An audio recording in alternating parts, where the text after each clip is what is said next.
Bueno, continuando con el siguiente tema, tenemos la manufactura de vidrio y relaciones propiedad-estructura. En este tema, además del tema que se ve en pantalla, se agregó un tema solicitado por ustedes, donde se pedía que describiéramos un poco la cuestión de los diagramas de fases ternarios. Bueno, ¿qué es un diagrama? Ya habíamos visto en un tema anterior que era un diagrama de fases binarios y las distintas reacciones invariantes. Ahora, en el caso de diagramas de fases ternarios, estos diagramas de fases ternarios son una representación gráfica del comportamiento de una propiedad característica, y puede ser concentración molar, puede ser volumen o puede ser concentración en porcentaje atómico de un sistema compuesto de tres o más, en este caso tres componentes, generalmente a presión y a temperaturas constantes. ¿Cómo se lee este tipo de sistemas, bueno, en este caso de sistemas ternarios? Bueno, tenemos aquí en imagen un triángulo isósceles, en donde en cada esquina tenemos asignado una letra, ya sea A, B o C, representando a los tres componentes que integran este diagrama de fases. Entonces, una forma de leer este tipo de diagramas es ver que en cada vértice nosotros consideraremos que el elemento o el componente en cuestión se encuentra al 100%. Y en este caso, por ejemplo, atendiendo al componente puro C en la base del triángulo, nosotros encontraríamos que a lo largo de esa línea marcada, como se ve en la imagen de color azul, en la concentración de ese componente es nula o cero. Y a medida que va avanzando eh, paralelamente o incrementando esta línea hasta llegar al punto C, nosotros vamos a ver que la concentración aumentará de 0, 10, 20 y hasta el 100%. Lo mismo va a ocurrir para los siguientes componentes. Por ejemplo, el componente A, que se encuentra en la esquina inferior izquierda, y en la parte opuesta, donde es el área del respectivo triángulo, nosotros encontraremos 0, 10, 20 y hasta 100%. Y en el caso del componente puro B, sucederá lo mismo, teniendo en cuenta que el lado opuesto, es decir, la base del triángulo, se encontraría la concentración nula y así avanzando hasta llegar al 100%. Esta es la forma en la que podemos leer un diagrama de fases ternarias. Eh, un ejemplo de cómo asignar o ubicar un punto con una concentración específica que contiene tanto a los tres componentes en la siguiente proporción. Tenemos un compuesto ternario que tiene el 25% del compuesto o elemento A, 25% del elemento B y 50% del elemento C. Si nosotros ubicamos ese punto en un diagrama de fases ternario, veríamos lo siguiente. Por ejemplo, el primer componente, 25% A.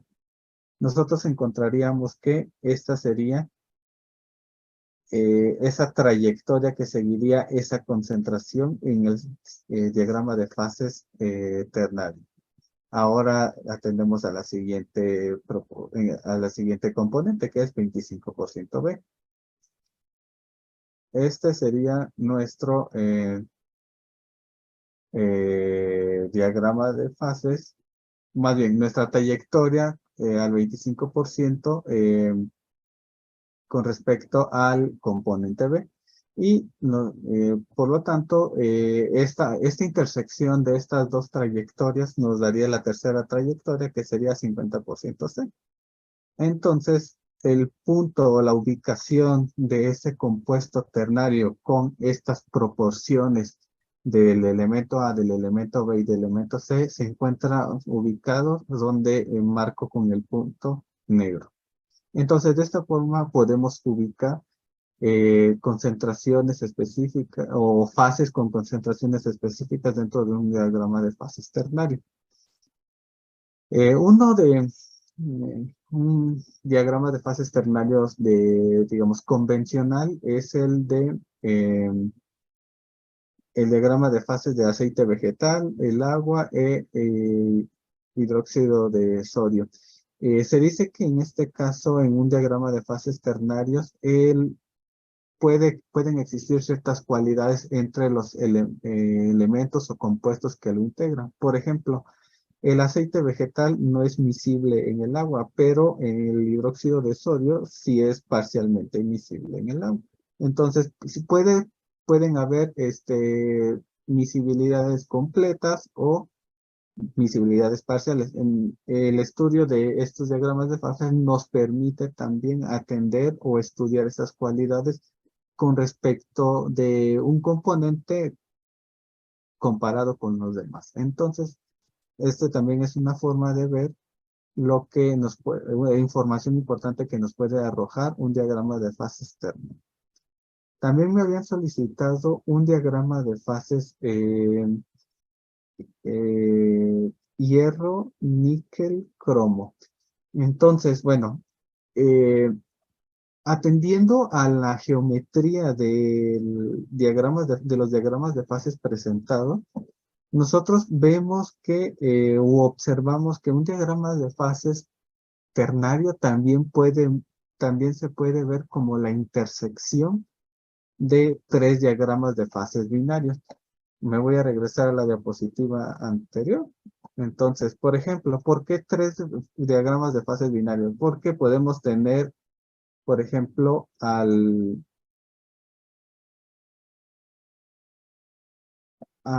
cuando uno de los componentes, en este caso B, no se encuentra presente, entonces solo tenemos una aleación binaria del elemento A y el elemento C. O por el contrario, cuando no encontramos el componente A, solo vamos a obtener un, un sistema binario del elemento C con el elemento B.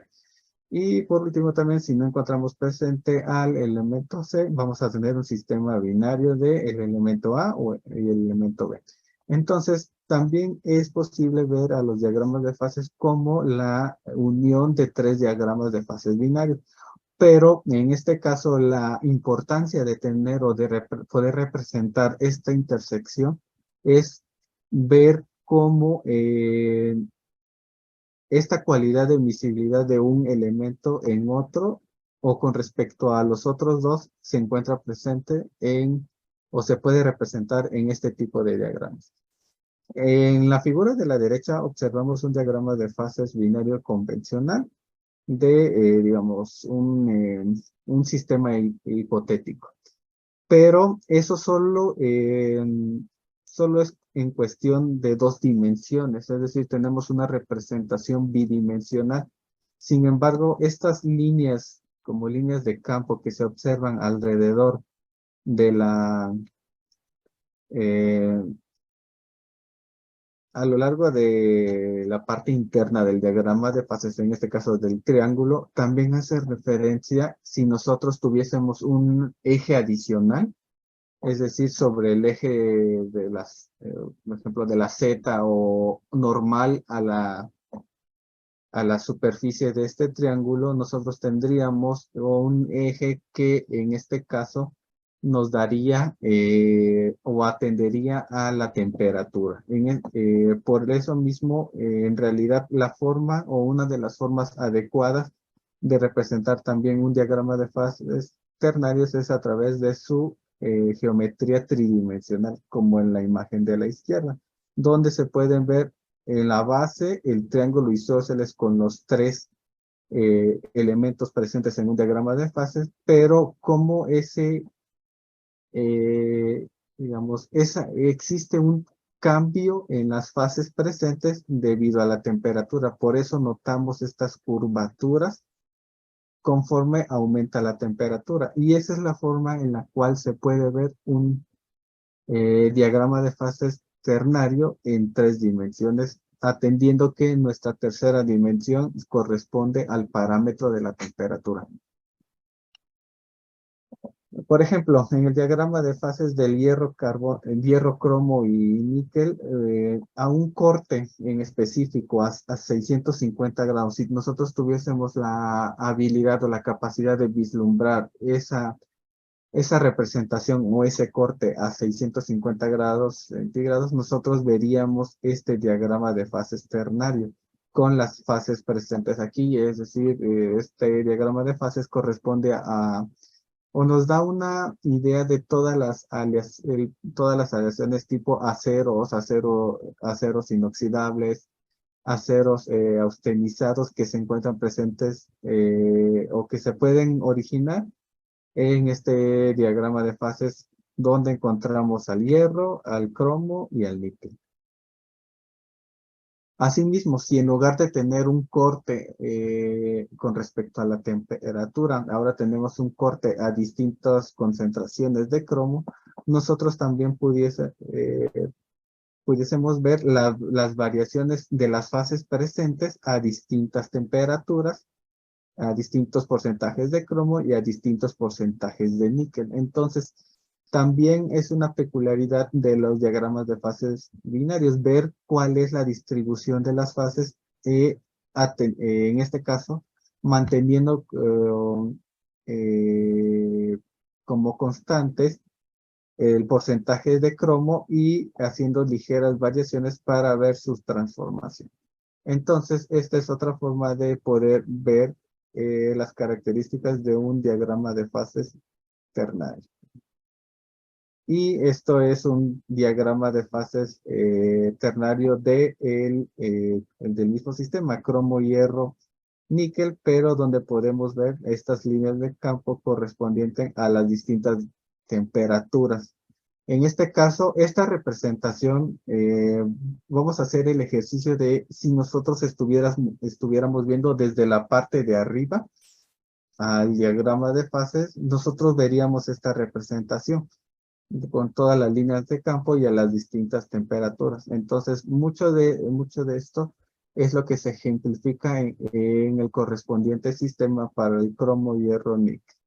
Entonces, esta sería la lectura a las distintas concentraciones de cada uno de los elementos presentes y con la representación de la temperatura. Bueno, espero que para la sesión la sesión en vivo tengan dudas, quisieran compartir dudas o quisiéramos ampliar la explicación de este sistema, lo podemos atender con gusto. Y en este caso el sistema ternario hierro níquel cromo nos ayuda a entender cómo podemos obtener, en dependencia de si existe mayoritariamente cromo o mayoritariamente un poco más de níquel o un poco más de cromo presente en la aleación. En este caso, si tenemos el sistema eh, con un poco más de cromo comparado con la de níquel, nosotros entraríamos en zonas de fases de martensíticos, superferríticos o ferríticos o aquellos aceros dúplex. Pero por la parte, digamos por el contrario, si nosotros tenemos ligera inclinación o un porcentaje ligeramente mayor de níquel, entonces entraríamos en la zona de los aceros austeníticos convencionales, aquellas aleaciones resistentes al calor, aquellas aleaciones inoxidables austeníticas o aleaciones inoxidables superausteníticas. Entonces todo depende de la concentración de uno de los componentes en el sistema con respecto al otro, siendo la matriz principal la matriz de hierro. Bueno, ahora sí, vamos a entrar de lleno a lo que es la manufactura del vidrio y las relaciones de su propiedad estructura. Em, ¿Qué sabemos de la tecnología del vidrio? Bueno, el vidrio o los primeros procesos, las primeras evidencias de la producción de vidrio de silicato sodálquico o soda lime, como se le conoce normalmente, o también nominalmente vidrio para ventanas, se tiene evidencia o se data de que este proceso tiene alrededor de unos 5.000 años de antigüedad con estas primeras piezas encontradas. Entonces nos da a entender que es un proceso que a pesar que es muy, muy antiguo, hasta el día de hoy la tecnología que se utilizó en su momento para diseñar estas piezas, como se observan en la imagen superior, nos da a entender que es una tecnología que a pesar del paso del tiempo se sigue utilizando e incluso en la actualidad los procesos se han eficientado, se han mejorado las características, propiedades de estas piezas para diversas aplicaciones.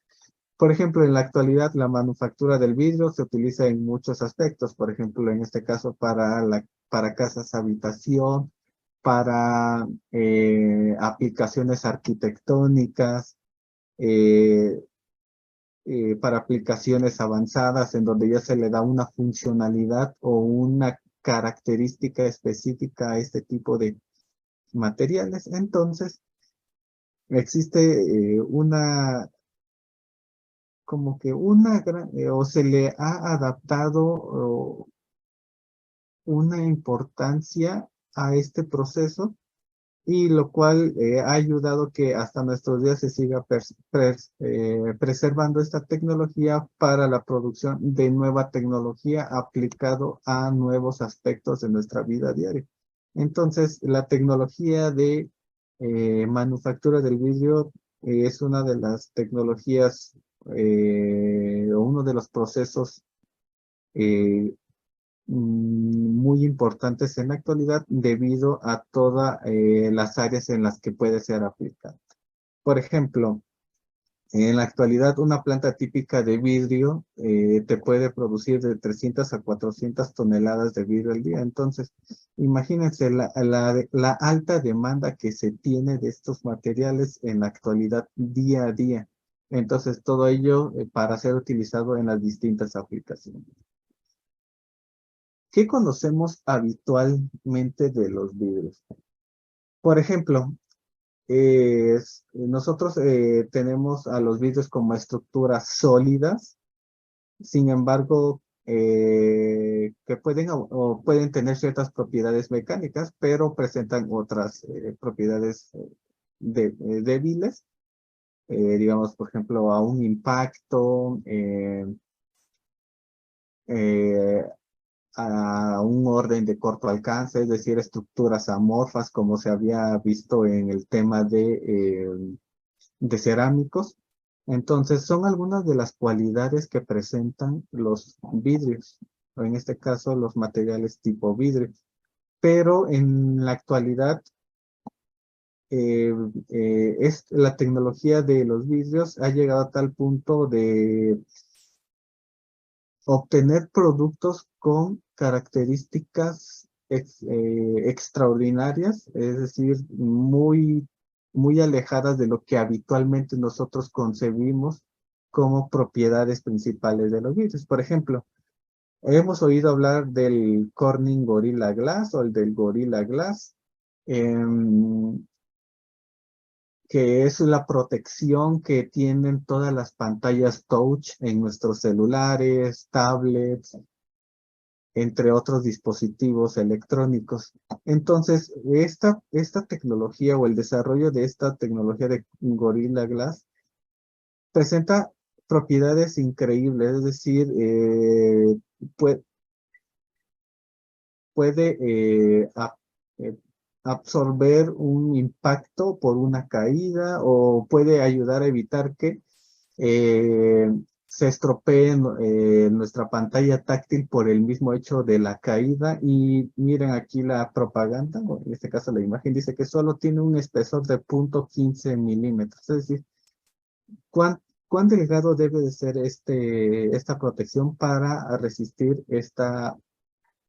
digamos, en este caso, una caída y proteger así nuestro dispositivo táctil? O también pueden ser, por el contrario, extremadamente flexibles. Es decir, nosotros pensaríamos que un vidrio no tendría una flexibilidad como lo puede tener un polímero en este caso, pero la independencia de la metodología utilizada, nosotros podemos darle ciertas cualidades y hacerlo en este caso extremadamente flexible, como pueden ser las fibras ópticas o las pantallas flexibles. Asimismo, los vidrios también pueden ser incoloros, como como las lentes, como el material de laboratorio, pero a su vez tan coloridos como son los vasos y los vitrales. Entonces, depende de nosotros también aquellas características o aplicaciones que se le quieren dar. Por ejemplo, si lo vemos desde el punto de vista de mejores propiedades mecánicas o mejores propiedades en cuanto a decoración, en ese sentido, darle una cualidad estética, por así decirlo. Entonces, también depende de nosotros la aplicación que le queremos dar. Y también pueden tener cierta particularidad o cierta interacción cuando hacen frente a un haz de luz. ¿Qué puede pasar? Que nuestro vidrio em, bloquee la luz o bloquee un haz de luz a ondas, a longitudes de ondas en específico, o que sea transparente a él. Entonces, toda esta tecnología también ha sido utilizada para el desarrollo de nuevas tecnologías en cuanto a propiedades avanzadas. Por ejemplo, en este caso, la tecnología Blue Protect de Zeiss eh, son unas lentes o unas micas en este caso, unas lentes de vidrio que tienen la peculiaridad no de bloquear en su totalidad la luz azul, sino de permearla, es decir, dejar pasar cierta porción, a, en este caso, hacia nuestros ojos. Lo que se argumenta, o lo que al menos la tecnología Blue Protect argumenta, es que también nuestros ojos necesitan cierta porción de luz azul, más no que se bloquee total o se permita el paso total de esta luz azul. Entonces, eso es en lo que se basa la tecnología Blue Protect de Carl Zeiss, de estas lentes de vidrio para para usarlos como lentes ópticas. Y también pueden existir aquella tecnología de vidrio que pueden refractar la luz, es decir, que un haz de luz blanco la puede difractar en distintas longitudes de onda.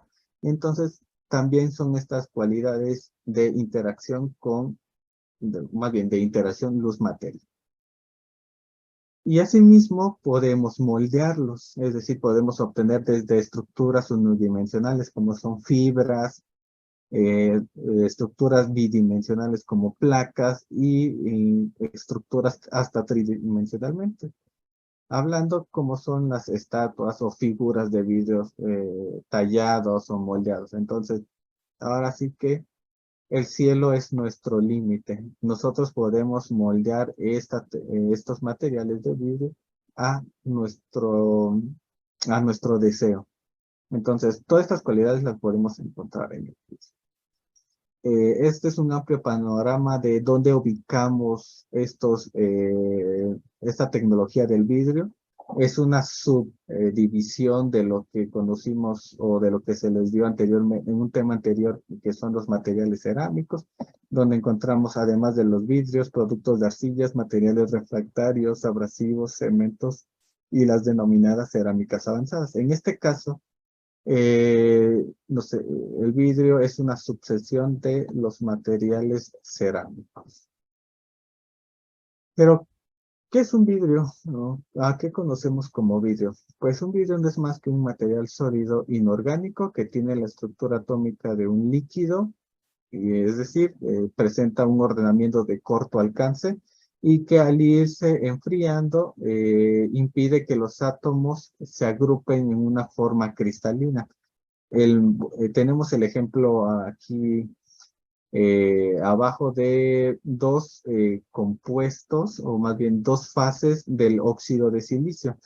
Uno que es cristalino, al cual se le denomina cuarzo, el óxido de silicio cristalino o cuarzo. También pueden existir otras fases como la cristobalita, también presentan un ordenamiento a largo alcance. Sin embargo, el vidrio o el óxido de silicio amorfo, convencionalmente conocido como vidrio de ventana, podemos ver que a pesar que existe un ordenamiento local en ciertas regiones de la estructura, esta no se repite a lo largo de toda la estructura o de todo el espacio atómico. Entonces, presenta un ordenamiento de corto alcance. Esa es la diferencia que existe entre un sólido amorfo y un sólido cristalino. Y en el específico para la tecnología del vidrio, este, eh, este ordenamiento de corto alcance o,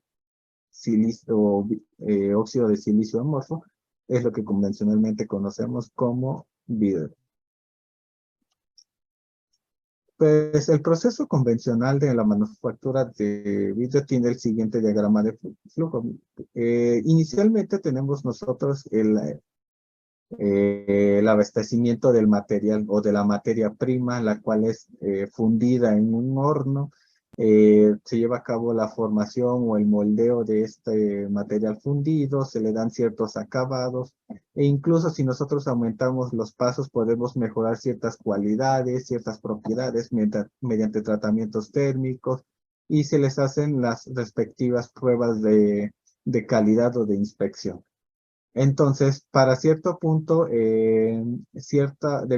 debido a la materia prima que se utiliza en su momento para elaborar este vidrio, algunas clases de vidrio pueden ser incluso hasta recicladas y volver al proceso inicial.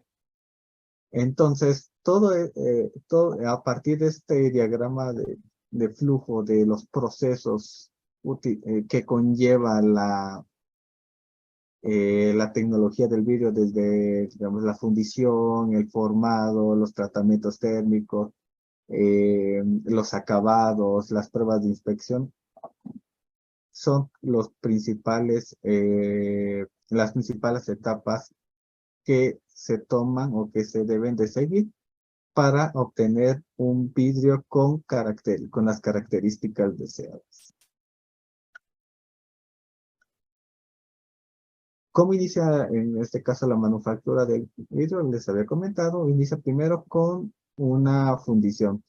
Este proceso nos indica que existe una reducción del tamaño de las materias primas mediante trituración o molienda y a continuación este producto obtenido se va a fundir en un horno a alta temperatura y en función de la clase de vidrio que se quiera obtener, se seleccionan los materiales adecuados y para obtener ciertas propiedades, por ejemplo, si queremos vidrios transparentes, vidrios con colores o opacos, eh, a- toda esta cualidad nosotros las podemos ir mejorando o adecuando en pasos posteriores. Por ejemplo, ¿qué tipos de hornos se utilizan para la fundición del vidrio? Podemos encontrar hornos de caldera, en los cuales están hechos de material cerámico y tienen la capacidad de contener hasta de 1 a 2 toneladas de la materia de prima para producir lotes pequeños. Sin embargo, cuando industrialmente hablando nosotros queremos producir una mayor cantidad de producto, en este caso de vidrio, ya se utilizan los denominados hornos de depósito, en las cuales se tiene una capacidad desde 1.350 a 1.400 toneladas y puede utilizarse en procesos continuos. Es decir, mientras nosotros sigamos virtiendo la materia prima al contenedor o al receptáculo para llevarlos a los hornos de depósito, entonces esta tecnología va a seguir produciendo hasta alcanzar es, esta, esta cantidad de toneladas. Entonces podemos tener procesos de lotes de producción o capacidades de producción pequeñas hasta capacidades de producción muy altas.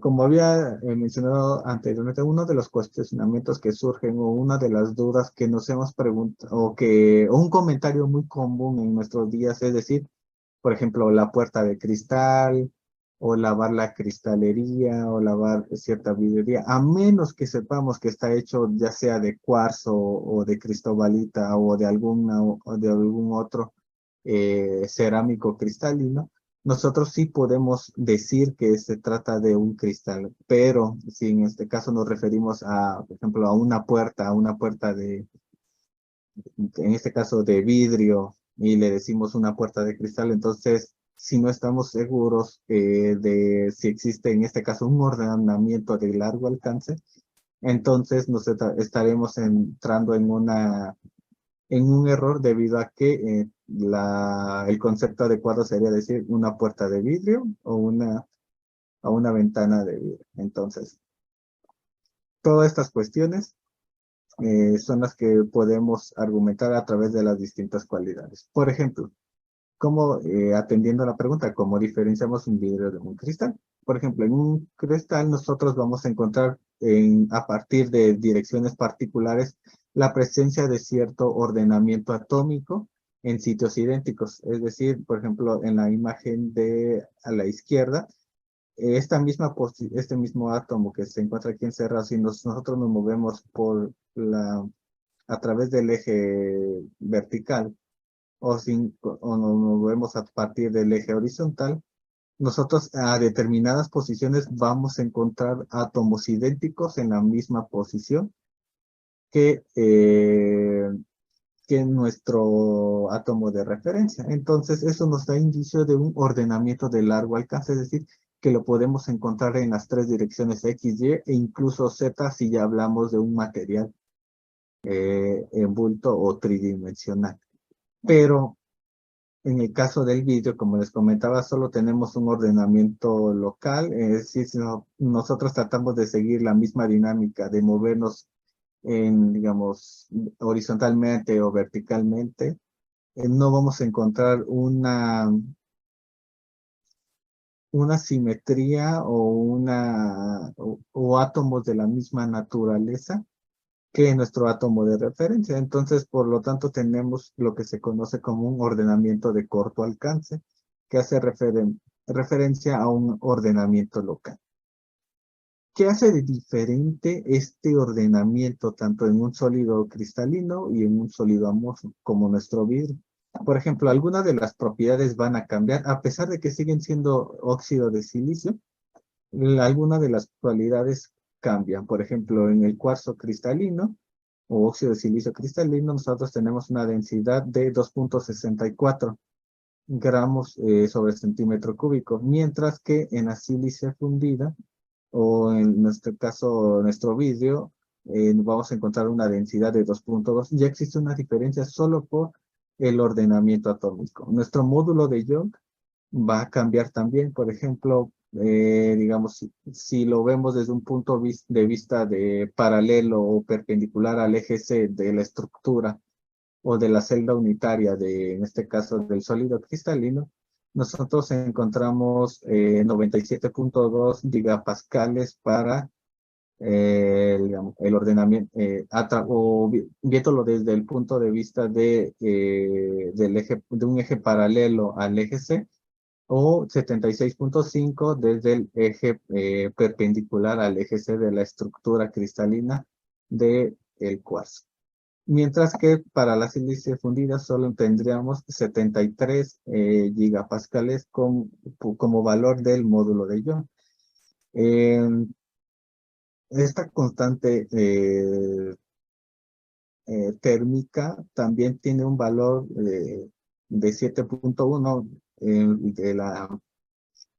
en la forma paralela y de 13.2 en la forma perpendicular, pero para nuestro vídeo solo tiene un valor de 0.5. Entonces, la constante de expansión térmica sí tiene, en este caso, tiene una gran diferencia de nuestro sólido cristalino a nuestro sólido amorfo. Entonces, también eso va a influir en otros aspectos, por ejemplo, como la temperatura de fusión, que en este caso el sólido cristalino puede alcanzar hasta los 1710 grados centígrados, mientras que la sílice fundido en nuestro vídeo a los 1627 grados ya es muy suave o ya se empieza o vuelve o trata de buscar a su naturaleza líquida. Entonces, por eso ya se empieza a ablandear. Son ciertas características que solo por el ordenamiento atómico puede causar una diferencia significativa. La estructura amorfa en vidrios, por ejemplo, cuando partimos de una materia prima fundida, nosotros podemos ver que en este caso nos encontramos en una fase líquida que a una temperatura inferior a su punto de congelación se le denomina un líquido superenfriado. El proceso convencional de la formación del vidrio involucra cierto enfriamiento, pero si nosotros cambiamos la velocidad o la rapidez de enfriamiento, nosotros podemos darle otras cualidades al producto obtenido. Por ejemplo, si se enfría con suficiente rapidez, el líquido forma un vidrio amorfo, pero si en este punto el vidrio no tiene un punto de fusión o congelación, sino una transición vítrea, es decir, donde ya tiene ciertas cualidades cristalinas, el ordenamiento aleatorio, como se muestra en la imagen, ya puede cambiar a un ordenamiento de largo alcance o presentar cierto ordenamiento en las tres direcciones cristalográficas, lo cual puede ayudar mucho o se favorece mucho por la dinámica de enfriamiento del material fundido. Entonces, todas estas propiedades, incluso solo con la forma en la que se enfría el material fundido, cambian drásticamente. Entonces, toda esta tecnología ha sido estudiada y ha sido mejorada y desarrollada durante mucho tiempo, a tal forma de obtener productos con cualidades deseadas. Es decir, nosotros podemos adecuar las propiedades del producto obtenido a nuestras necesidades. ¿Qué clase de vidrios conocemos en la actualidad? Por ejemplo, tenemos los vidrios comerciales, los vidrios de sílice, de soda lime, que se utilizan en aplicaciones como vidrio arquitectónico, protector de bombillas, incluso las botellas y contenedores de distintos productos que pueden ser leche, pueden ser sodas o entre otros productos. En este caso es conocido esta industria del vidrio de sílice soda lime, es uno de los principales productos comerciales en la actualidad, dado que su materia prima es abundante. Se utilizan arenas de sílice, carbonato sódico, feldespato, entre otros.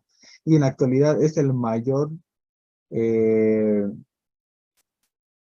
es la industria que mayor cantidad de productos produce a partir de este vidrio comercial de sílice soda lime. Es decir, nosotros viendo los distintos tipos de vidrios comerciales que se tienen en la actualidad, si los pudiéramos ubicar por capacidad de producción, en el top se encontraría este tipo de vidrio de sílice soda lime. Algunas propiedades que tiene este tipo de vidrio son, bueno, generales son una densidad de 2.5 gramos sobre centímetros cúbicos, un módulo de Young de 70 gigapascales, una temperatura de uso máximo menor a 500 grados centígrados, son aplicaciones, son restricciones en cuanto a aplicaciones basadas en la temperatura local. Podemos encontrar una constante de expansión térmica de 9.1 por 10 a la menos 6 sobre grados centígrados. Entonces, todas estas propiedades son algunas de las cualidades que presenta este tipo de vidrio comercial. Otro tipo de vidrio comercial son los de vidrio borosilicato. ¿En qué los utilizamos? Digamos, en la parte experimental o en la parte de laboratorio. Bueno, creo que alguna vez nos ha tocado trabajar en esta parte de laboratorio. Los utilizamos como los materiales de laboratorio. El material de borosilicato se utiliza, por ejemplo, en probetas, vasos de precipitados, matraces volumétricos, entre otros embudos de separación.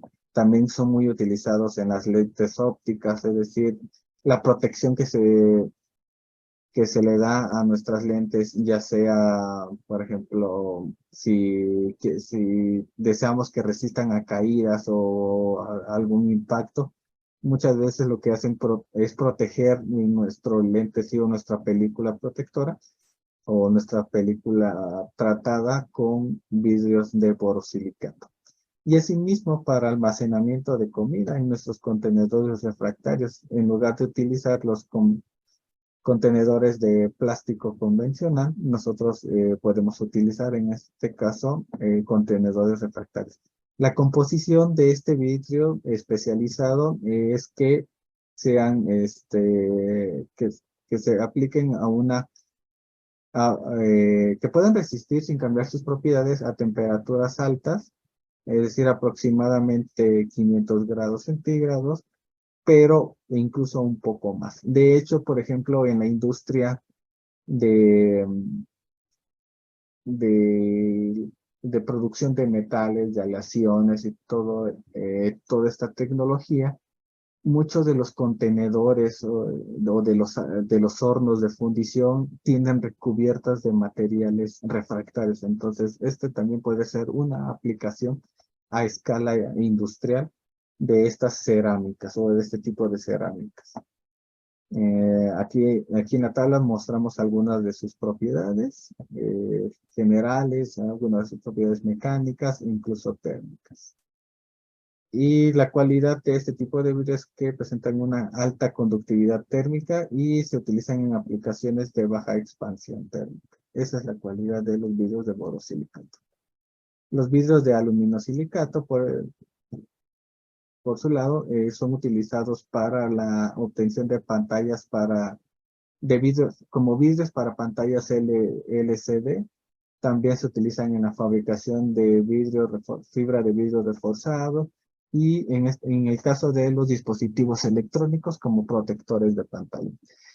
La composición de este tipo de vidrios está diseñada para que se adapten exactamente a la aplicación deseada y con las cualidades buscadas para las aplicaciones anteriormente mencionadas.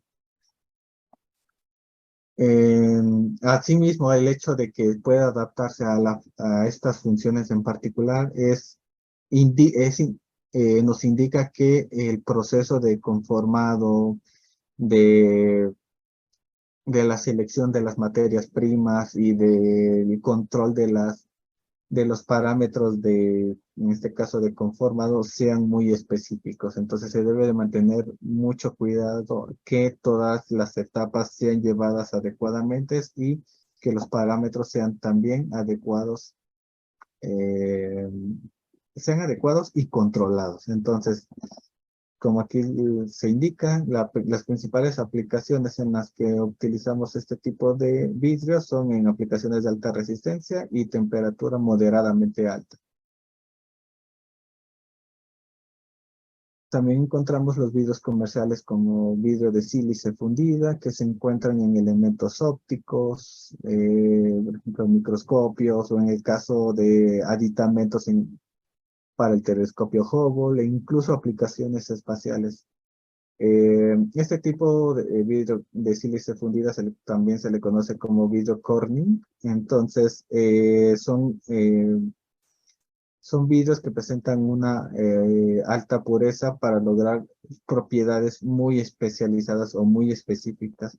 Y el proceso de fundición es muy particular. Entonces, si bien con la tecnología de los vidrios de aluminosilicato se requiere cierto cuidado, este tipo de tecnología requiere de aún más cuidado para su elaboración.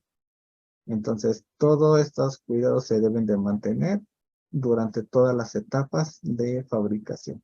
Y como acá se indica también, se aplican o se utilizan aplicaciones de alta temperatura. Vean la temperatura de uso máximo de hasta 1200 grados centígrados y baja dilatación térmica, como nos indica nuestra constante de expansión térmica.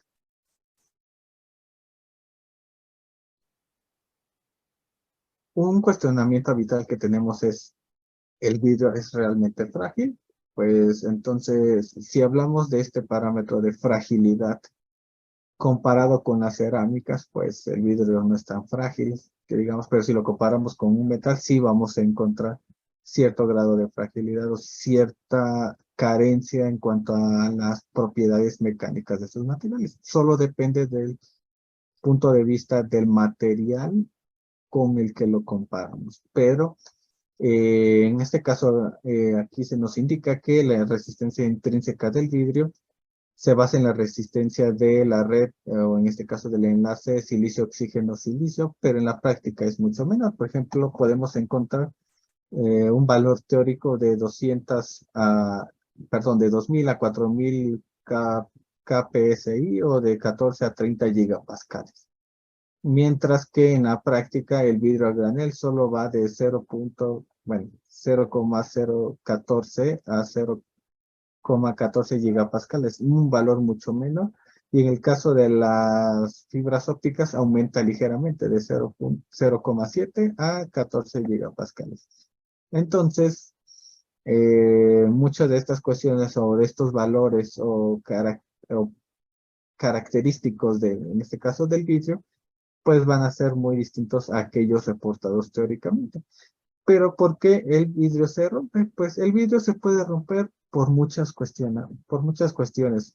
Uno, que intrínsecamente este vidrio ya venga con algún tipo de defectos. Es decir, por ejemplo, que durante su producción exista cierto defecto que por los esfuerzos o por la aplicación o por el clima en el cual se encuentra en contacto, puede llevar a cabo una propagación de una grieta, la cual va a resultar en una falla del material y, por lo tanto, en una ruptura. Ahí tenemos cuál podría ser el fenómeno, cuál pueden ser las posibles causas y la consecuencia, que en este caso sería la fractura o la ruptura del material.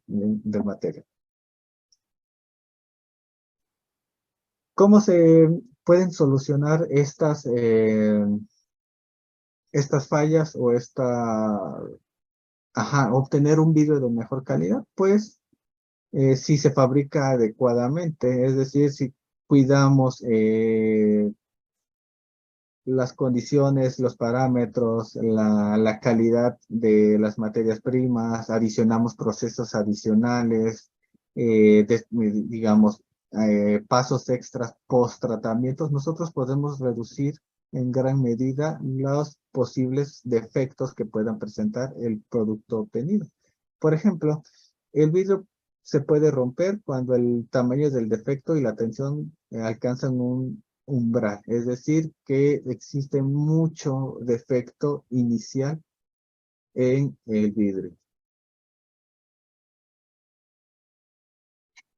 Pero para prevenir este tipo de defectos se suelen ocurrir a procesos en los cuales, por ejemplo, como les decía, se agregan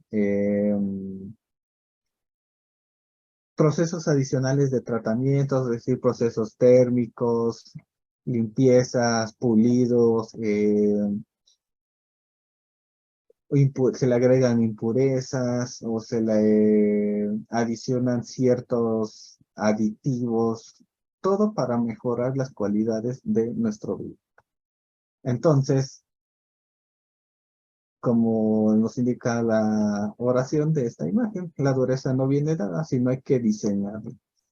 Por ejemplo, un vidrio convencional, cuando es impactado por un objeto durante una situación de esfuerzo máximo, tiende a romper de esta forma.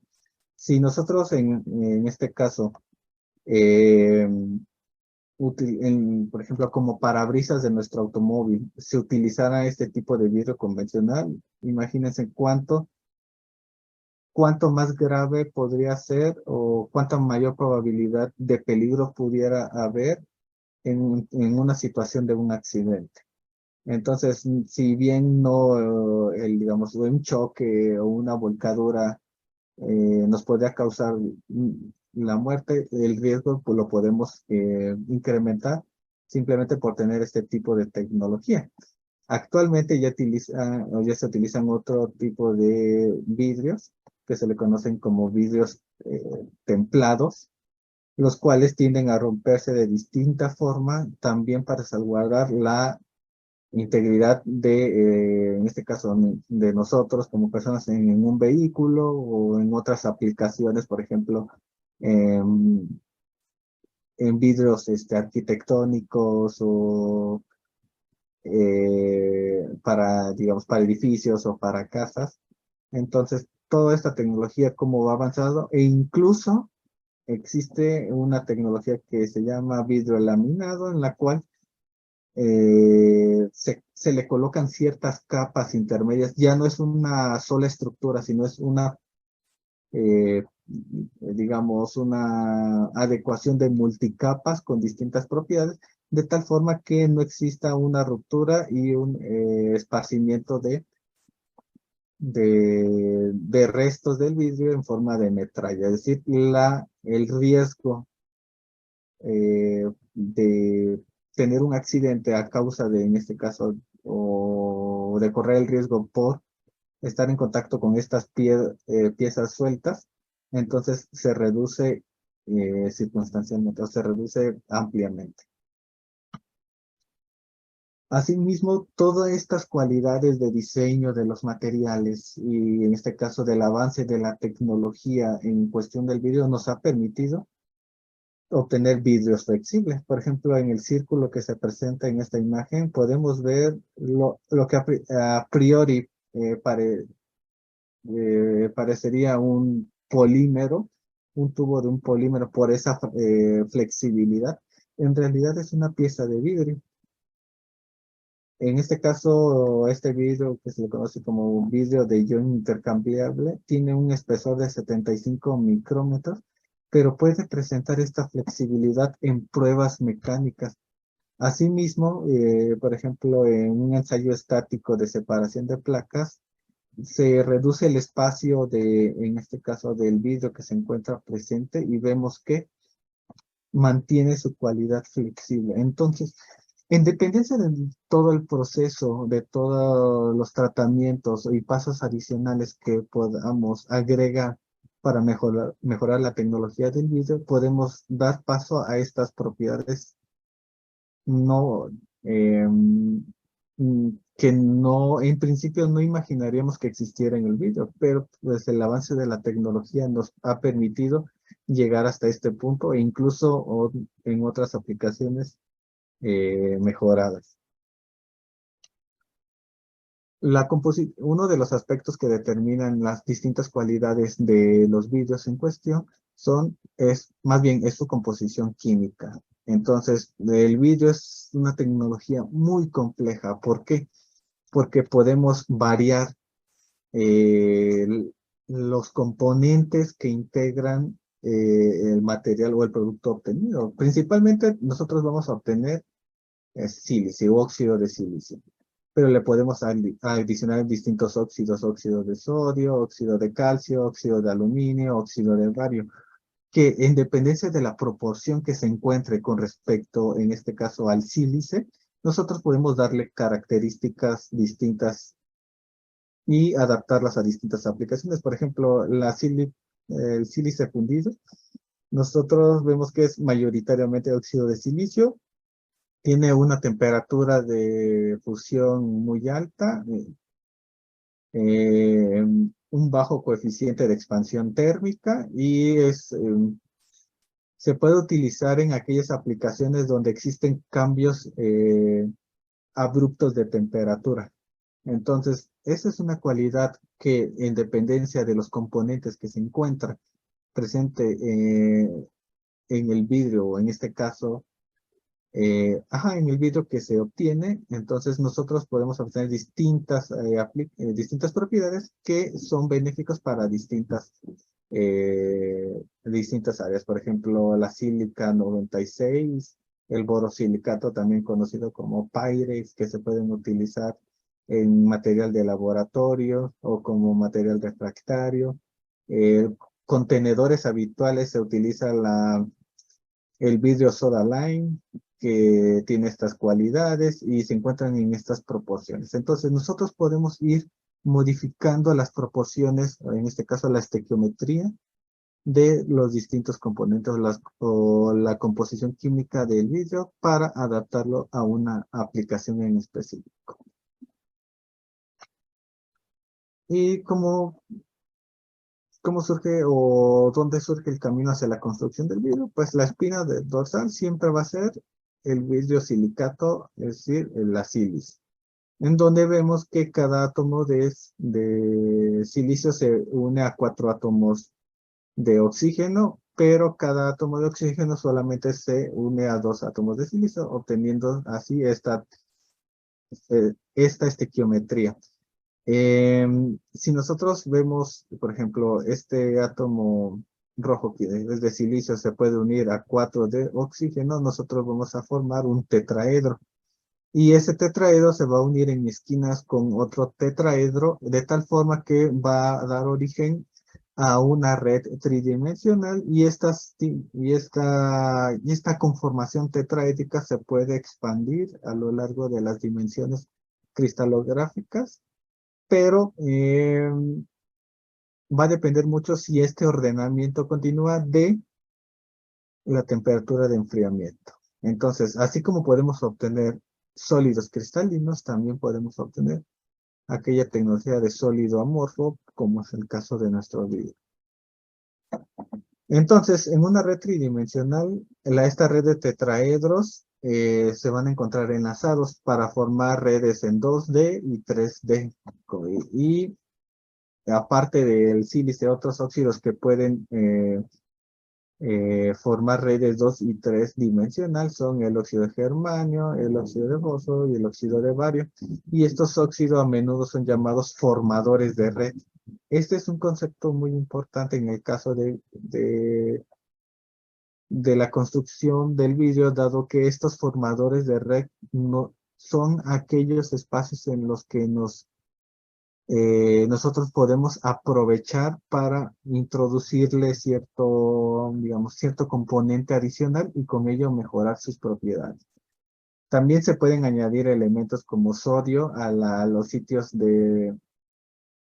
bueno, más bien a nuestro óxido de silicio, a nuestra sílice, y los enlaces silicio-oxígeno, silicio se pueden romper y formarse enlaces de un óxido metálico con el silicio. Y específicamente aquellos elementos con baja carga iónica, es decir, +1 o -2, y alto número de enlaces, es decir, mayor a 4, se denominan modificadores de red. Entonces, ¿cuáles son algunos ejemplos de estos sólidos eh, denominados modificadores de red? Pues los óxidos alcalinos, como el óxido de litio, el óxido de sodio y el óxido de potasio. Y alcalinoterres como el óxido de magnesio, el óxido de calcio y el óxido de estroncio. Son algunos ejemplos de estos modificadores de red. Entonces, el vidrio, como les decía, es una ciencia tremendamente compleja, y el problema es que nosotros podemos detallar y seleccionar qué cualidades queremos que obtengan. Entonces, este es un área de oportunidad que, a pesar de que existe cierta complejidad, si nosotros sabemos bien estudiar y entender los mecanismos de formación de estos materiales, podemos dar origen a productos con características excepcionales o muy increíbles. Por ejemplo, flexibilidad, transparencia, dureza. Podemos incluso agregarle colores en términos de estéticas. Entonces, muchas variables, muchas opciones, pero también eso nos da muchas áreas de oportunidad. Eh, este es bueno, todos conocemos un perdón, una tabla periódica. Vemos que los distintos elementos están ordenados por grupos, por periodos, y cada uno tiene características eh, propias, y esas características propias las hacen tener un espacio y de qué forma se encuentran ordenados en este concepto que se conoce como tabla periódica. En este caso, en el vidrio, nosotros tenemos a nuestros principales formadores de red que van a ser el óxido, el fósforo, el silicio, el aluminio y el boro. También tenemos algunos materiales que se pueden utilizar como modificadores de red, que como vimos eran los elementos alcalinos y alcalinoterros, pero incluso podemos obtener modificadores de arsénico, de antimonio y de estaño.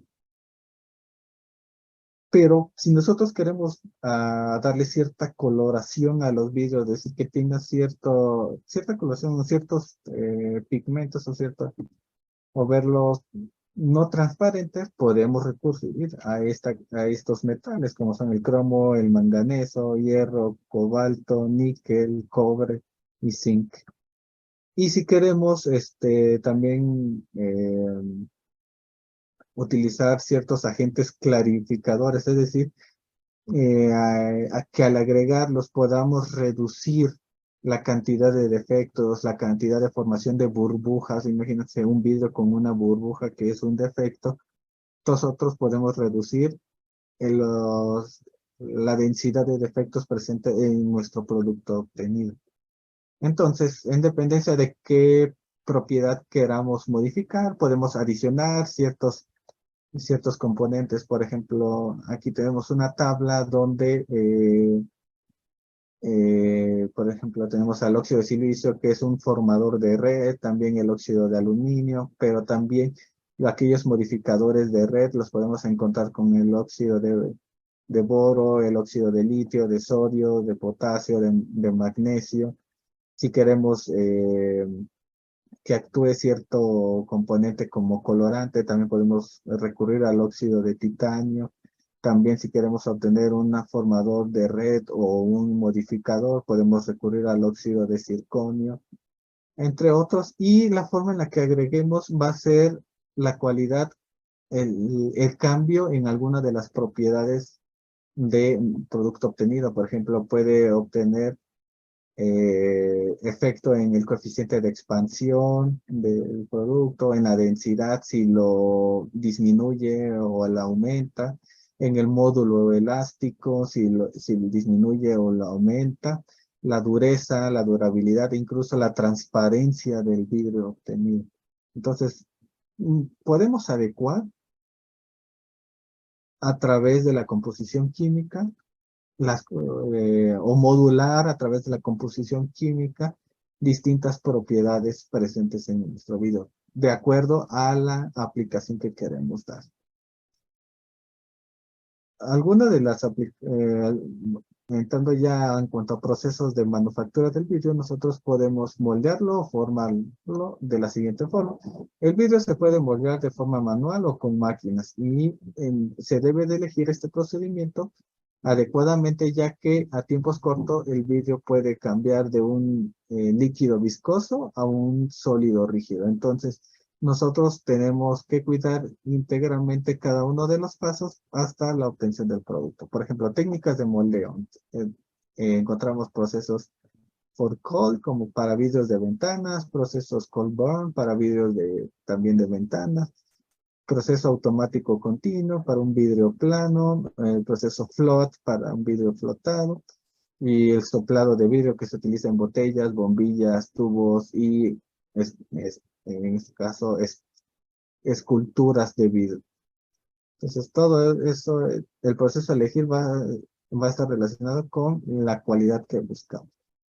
El proceso de manufactura de vidrio, por ejemplo, si nosotros queremos un moldeo unidimensional que pueden ser fibras o hilos, en este caso las fibras de vidrio, pues para obtener una fibra, por ejemplo, tenemos una varilla que es estirada en un cilindro estrecho hasta que alcance cierto espesor y durante ciertas etapas, como se presenta en la imagen, ir enfriando y calentando y tratándolo va a tener etapas de calentamiento, de moldeo, de enfriamiento, luego de tratamiento térmico y luego una especie de curado, de tal forma que nosotros podemos ir enrollando el vidrio en una forma de... También podemos hacer eso mismo, pero en tubería, solo que tendríamos que cambiar la dimensión, en este caso, de adecuar nuestro sistema a las características buscadas, que en lugar de obtener un hilo, nosotros podamos obtener un tubo. Por ejemplo, si queremos crear una fibra óptica, este también sería una aplicación. Si nosotros queremos tener una lámina de vidrio, podemos utilizar procesos de moldeo en dos dimensiones, por ejemplo, el de flotación, en el cual el vidrio va a caminar o se va a encontrar flotando en una cama de estaño fundido. ¿Qué ventajas presenta este proceso? Pues se pueden producir cientos de toneladas por día para cuestiones automotriz y arquitectónicos, pero es más barato o igual o de mejor planitud que otras tecnologías, pero nos puede dar un material o un producto de alta calidad. Desventajas, pues eh, se requiere mucho lote de estaño fundido para hacer un proceso de producción en masa. Es decir, el estaño no es nada barato, pero se requiere mucho uso de este metal como cama líquida para que en este caso se pueda moldear en dos dimensiones el vidrio. Y, y como proceso adicional, una vez obtenido el vidrio, se requieren procesos extra como un pulido para que pueda ser utilizado en aplicaciones de alto rendimiento. También podemos encontrar el proceso slot draw, en el cual el vidrio se extrae hacia abajo desde una ranura y una ranura de metal refractario. Este tipo de, de tecnología o de proceso se ha utilizado para producir hojas muy delgadas de vidrio, es decir, que tengan espesores menores a 0,1 milímetros y se debe de tener aún más cuidado en cada una de las etapas eh, del proceso o a través de las diferencias de temperatura que existen desde la extracción de la materia prima hasta su solidificación, dado que podemos dar origen a, a defectos intrínsecos en el material. Entonces, aquí en este proceso de slot draw, el cuidado que se debe de tener durante cada una de las etapas del proceso son mayores. También podemos obtener un proceso de laminado, es decir, o el rolling, a través del cual nosotros en un contenedor, a partir de un contenedor que va a tener a nuestro material fundido, lo vamos a hacer pasar a través de rodillos para que nos dé una película del vidrio, es decir, un material en dos dimensiones. Estos rodillos lo que van a hacer es retirar el calor para que el vidrio pueda solidificarse y como van a ir pasando a través de una placa o una serie de rodillos, la formación de una lámina va a ser o se va a dar con mayor facilidad. En este caso, el vidrio se va a enfriar hasta quedar rígido por la serie de rodillos que se emplean y la calidad de este va a estar determinada por las superficies también de los rodillos, la calidad de la materia prima utilizada y del seleccionamiento de todos los parámetros involucrados, temperatura de vaciado, temperatura de los rodillos y pues si esos deben ser calentados o no, si se les deben agregar ciertos aditivos para que durante el vertido y el continuo mover de estos rodillos no se quede adherido ninguna parte del material fundido. Entonces, todo esto también se debe de cuidar con miras a obtener un material de alta calidad. También podemos encontrar este tipo de tecnologías que se le conoce como video display, donde en una cabina superior en una cabina superior, un contenedor superior, se vierte el material fundido y este desborda por las paredes y en dependencia de si se le agrega o tratamientos térmicos o una diferencia de temperaturas o de calentamiento alrededor del tanque o en este caso del contenedor, pueden dar origen a películas muy delgadas y con largos de hasta 11 pies. Este tipo de tecnología es utilizada para obtener todos los vidrios de pantallas, por ejemplo, pantallas de televisión, pantallas líquidas, esta tecnología se utiliza para obtener estas pantallas. También podemos obtener el moldeo en 3D, es decir, forzar una hoja en 2 dimensiones a una tercera dimensión. Lo podemos utilizar con un calentamiento previo y por medio de rodillos o de secciones con ciertos perfiles, doblar esa pantalla para obtener una geometría tridimensional. Por ejemplo, en algún momento salió muy de moda los celulares Samsung, en este caso que tenían una pantalla curva, creo que se le llamaba Samsung Edge, donde las pantallas, o las terminaciones laterales de esta pantalla eran curvas. No es nada más que un moldeo en 3D, se adapta así como para los metales hubo su adecuada preparación de un molde, por ejemplo, cuando vimos el tema de colada en molde, también para esta tecnología de celulares puede adaptar un molde para el material fundido y que adquiera cierta morfología y con eso en lugar de tener una lámina bidimensional podemos obtener una geometría tridimensional. Y en el proceso del manufactura de vidrio también debemos cuidar esta parte de los tratamientos térmicos, por el cual podemos en principio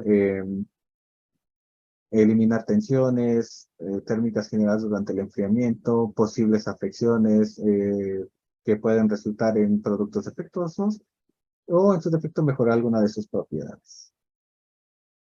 Podemos, por ejemplo, acudir a temples o revenidos donde lo que se hace es un enfriamiento rápido del artículo de vidrio para comprimir la superficie y esto da paso a que podamos obtener una mayor resistencia. También podemos obtener un templado químico, es decir, con un intercambio iónico, en donde a partir, como su nombre lo indica, de un intercambio de iones móviles grandes por iones móviles pequeños, podemos aún más comprimir la superficie y eso da mucha compresión superficial que también se traduce en mucha resistencia en cuanto a propiedades mecánicas.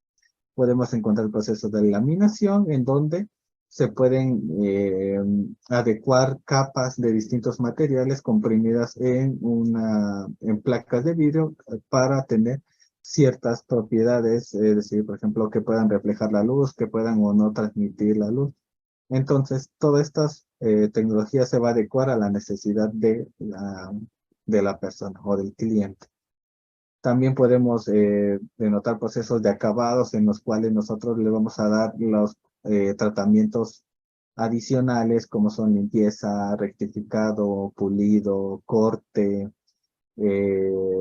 Se puede limpiar o alisar la superficie con chorros de arena y son los procesos principales que podemos ver en la tecnología de producción y manufactura de vidrio. Y con esto terminamos este tema.